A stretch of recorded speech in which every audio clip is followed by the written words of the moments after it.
Hello YouTubers!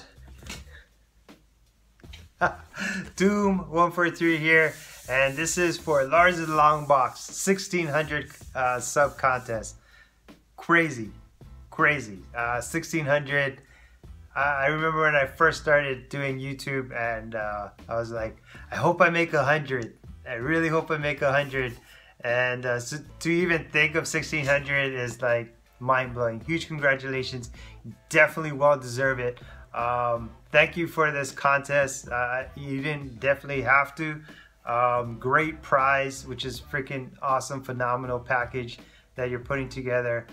So I was doing YouTube for about, I would say, a year, just over a year now. And so prior to that, I was watching people's videos. I wasn't really in tune with whose videos was with what. I was just kind of watching comment calls. I didn't even pay attention to the person's name or who they were. I just wanted to watch comment calls and just kind of be a better collector. But one person definitely stood out was Lord of the Long Box, and that's because he would always start off doing mixes and stuff, which is really cool because I used to DJ way back in the day, but when I was doing it, it was basically 2 turntables and a microphone, and now the whole DJ game has totally changed. Like, it's crazy. It's cool, but it's crazy. It's like a laptop and I don't even know, like a mix board or something. So huge congratulations, man. You've definitely been one of the inspirations for me to start doing YouTube. So thank you for being that person as well. And just, you know, just want to say thank you for just kind of welcoming me to the community. You've been really awesome. So thank you so much. So Lord of the Long Box has a contest, and basically all you have to do is just kind of talk about convention stuff, convention books, arts, and stuff, maybe even a story if you have one. So I got all of that. So first I'll start off with the art. I got this one done by an artist that actually used to go to school with David Mack. Honestly, I forgot his name. I want to say it's Win, something Win. But as you can see, he uses this Japanese mark here, kind of like how David Mack uses it. They both went to school together, and then when I met him, I was like, can you do something for me in watercolor? And I wanted a Batman. I'm a huge Deadpool fan. I'm a huge, a lot of people fan. But I saw David Mack do a watercolor for another store, and I was like, can you do a Batman watercolor? And this is what he came out with. And this is crazy because this is all watercolor, and this was like, I think it was like 25 bucks. It was like the best deal ever. And I've been trying to get other people in YouTube to kind of do the same thing for me. This is definitely my favorite caricature that was done for me and my whole family here at one of the Amazing Cons. We went right in. I usually don't get suckered into caricatures, but I mean, Wonder Woman, Batman's the trilogy. So yeah, I was like, you know what, I gotta do it. So we had this done. This was like $100 bucks, but it's totally worth it. It's 2016, last year. I thought it was awesome. I thought it was super funny. So yeah, definitely my favorite character. But by all, like 100%, my most favorite commission that I ever gotten done, and you guys probably can guess it right now, and that's from my boy George Perez. George Perez did this for me in 2015 at the first Amazing Con here in Honolulu, Hawaii. It was like the first big con that Honolulu ever had, and the only reason we got that con is because of Stan Lee. I guess Stan Lee and Amazing Con, I guess they were trying to separate from each other, and so Amazing Con asked Stan Lee, would you just do one more con for us? And I guess Stan Lee joked around and said, I'll do it for you if it's in Hawaii. And that's the only reason why we even got Amazing Con. So they brought everybody. I mean, literally, they brought everybody. They brought George Perez, they brought down Rob Liefeld, they brought down Stan Lee, of course, Kubert, Capullo, everyone. They brought down Kirk Eastman, everyone. They brought down, because they wasn't too sure if they're going to do another one, because they figure, you know, Hawaii's an island. It's not going to be that huge of a turnout. Ended up being 3 times as crazy as they thought it was ever going to be. So they kept on coming back to the island. But so this is what I got from George Perez. And I had a whole bunch of things signed. He did it for like $40 too. Like the best guy ever. So, you know, while you're waiting in line to get your commission and your book signed, you know, you're trying to think like, what should I do? What should I do? What should I do? And one of the first, it's not a big book, but one of the big books I got was the Infinity Gauntlet #1 with Thanos and his gauntlet. And I was asking George Perez if he could do it, if he could do that for me, like a cover, but instead of the fist, if he could change it to a shaka. And so he did this for me. He actually added the lei himself, which I thought was really cool.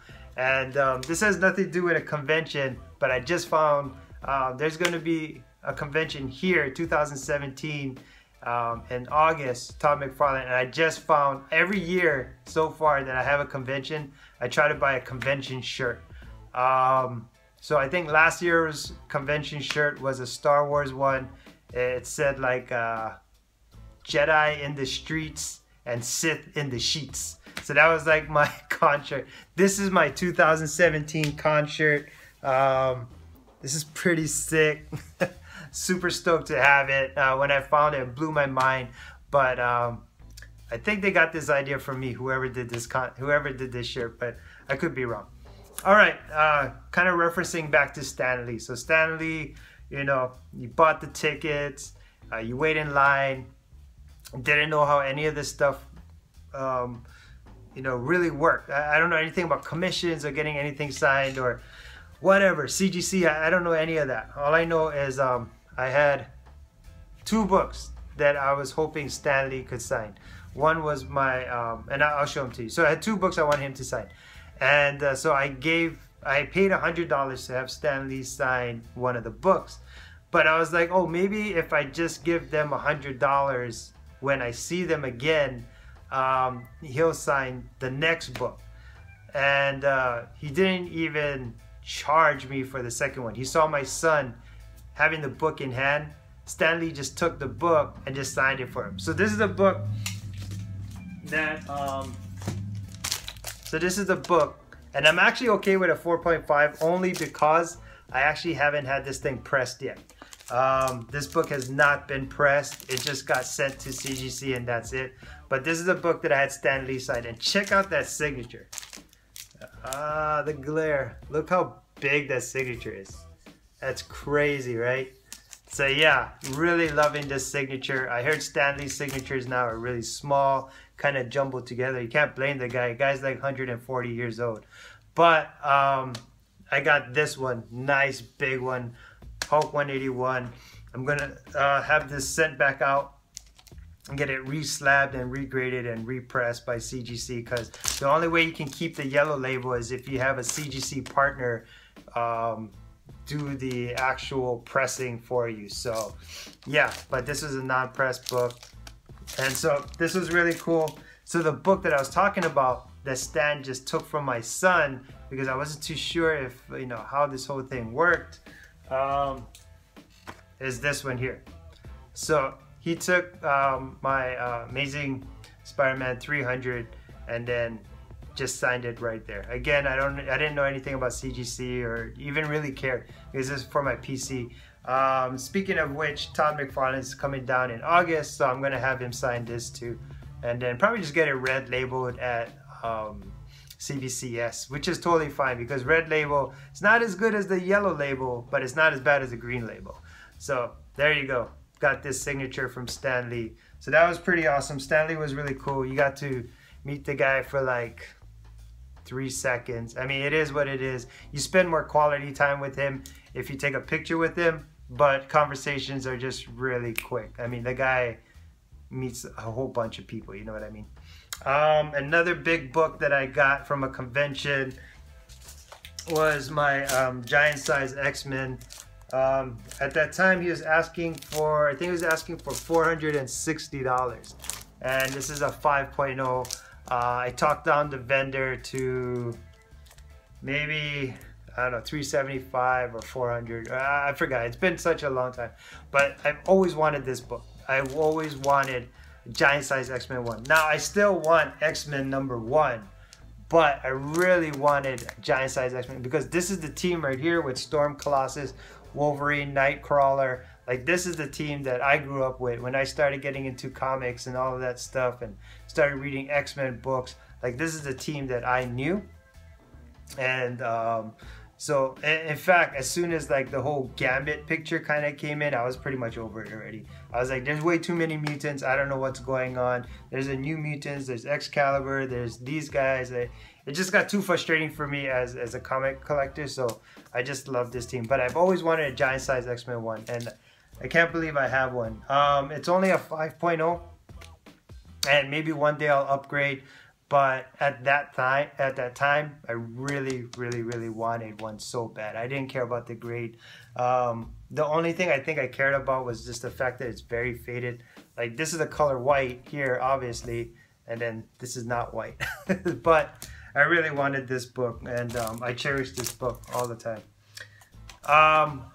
So this is 2017. Of course, I didn't go to San Diego Comic-Con, but I had a person that I knew that went, got some books, super excited. They just came in, so I figured this is a perfect time to kind of show this, especially because the whole Lords of the Long Box 1600 deal.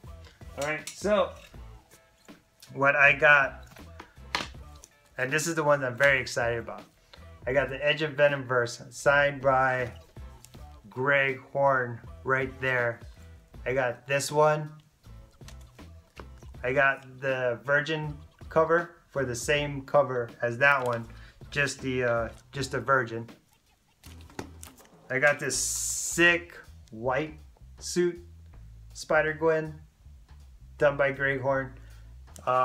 If you've never seen this book like up close, face to face, you won't realize like how crazy this book is. Like, this is a sick book. I mean, it is crazy. I think these books are going for like $40 for like one book already. It's kind of crazy, but it's an awesome book. I absolutely love this. But the reason I really wanted the San Diego Comic-Con exclusive was for this mother right here. Boom! Ah! Ah! That's good shit right there. That's good shit. I wanted this so bad. I wanted this Greg Horn San Diego Comic-Con exclusive so bad. So I finally got it. Virgin cover. I don't even know what the ratio on this is. Maybe 1,000, maybe 15, maybe 3,000. I don't know. I don't care. I really wanted this, so I finally got it. Super stoked to have this. Then I also got one more book from this San Diego Comic-Con, and of course, got the Wonder Woman foil. Not as nice, the picture-wise, not as nice as the one that came up before, but still happy to have it. This thing is like minty, like this. I mean, this thing is crispy. Like, there's a good possibility of a 9.9 or a 10.0 right here. Like, it's crazy. Like, I don't know. I think I'm just gonna slab it just to see if I get a 9.9 or a 10. I guarantee a 9.8. Like, if there's no way around it. But yeah, this is pretty sick. The only reason I got this one, I think, is more because of my boy Freddy's 562 and his whole love for like these photograph covers and stuff. All right, that's pretty much about it, man. I know that was kind of a bit of a video, a lot of stories, but you know what, Lords of the Long Box, you're awesome, man. Thank you so much for having this, and I don't even know where you're gonna be in the future. For whatever reason, you're sub to me and you're not sub to Lords of the Long Box, I will definitely leave a link for him because the guy's badass, and he does podcasts, very educated in the whole comic world. Not just like, oh, I like covers, but like he's actually very on it, very educated, and yeah, so that's pretty much about it. To the rest of the community, shoots and mahalos.